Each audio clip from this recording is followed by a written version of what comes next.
Nous sommes identifiés à un personnage. Ce personnage, en réalité, est un leurre.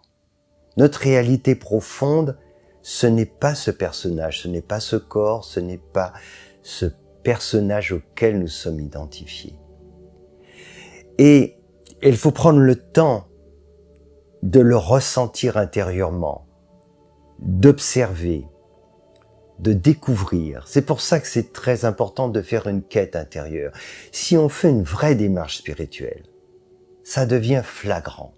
Parce que lorsqu'on parle de soi en tant que petite personne, de qui parle-t-on?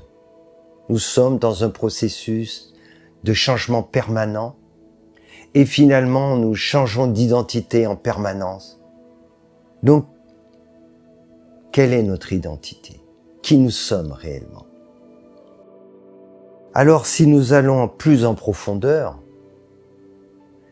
nous découvrons qu'il y a un élément stable en nous. Cet élément stable, c'est ce que certains appellent le soi, d'autres le Bouddha en nous, l'Atman, la conscience, le Christ, peu importe. Ils parlent tous de la même chose, de cette dimension spirituelle en l'être humain, qui est notre réalité, c'est elle qui demeure.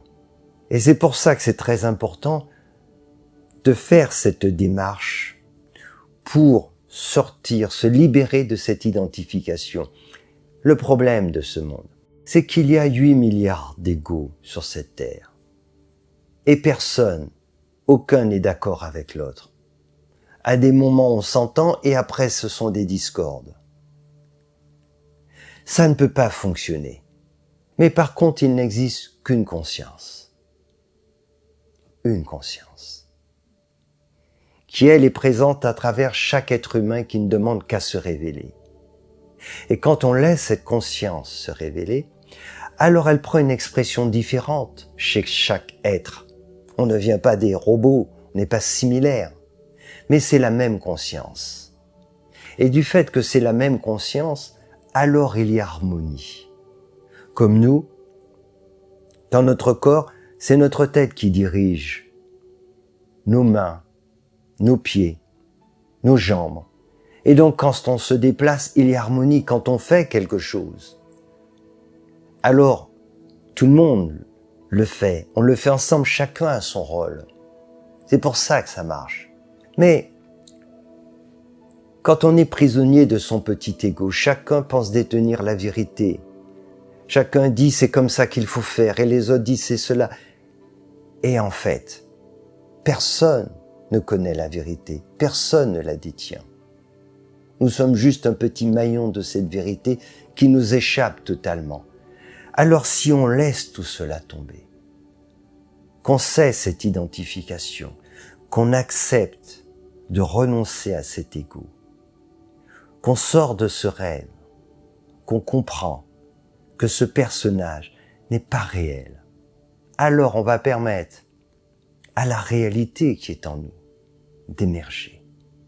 Nous sommes cette conscience créatrice du monde, de l'univers.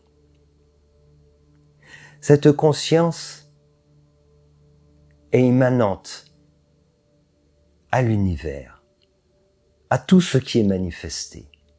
Mais il y a une particularité, c'est que dans ce monde,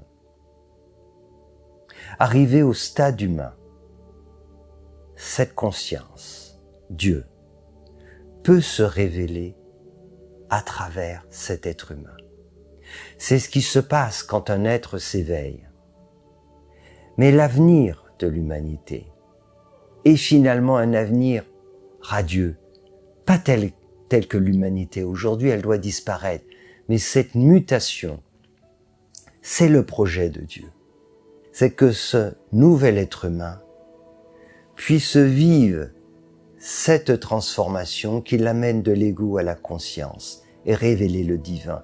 Et que cela ne soit plus une exception, que ce ne soit plus quelques êtres qui s'éveillent, mais que ça devienne la norme. Comme c'est la norme pour les chenilles à un moment donné, de vivre cette transformation, la chrysalide, et de se transformer en papillon. C'est le projet. que cette grande mutation produit cet être humain qui saura intuitivement qu'il est amené à un moment donné dans son parcours à vivre cette grande transformation pour libérer sa réalité, ce qu'il est en tant qu'être spirituel.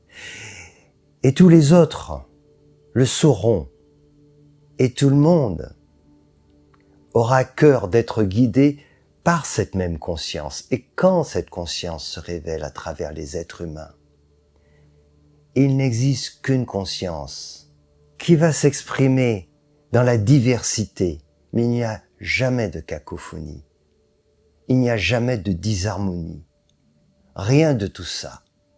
Ce qui veut dire que là, on entre dans un monde extraordinaire, merveilleux, avec une diversité de milliards d'êtres humains qui fonctionnent ensemble, en harmonie.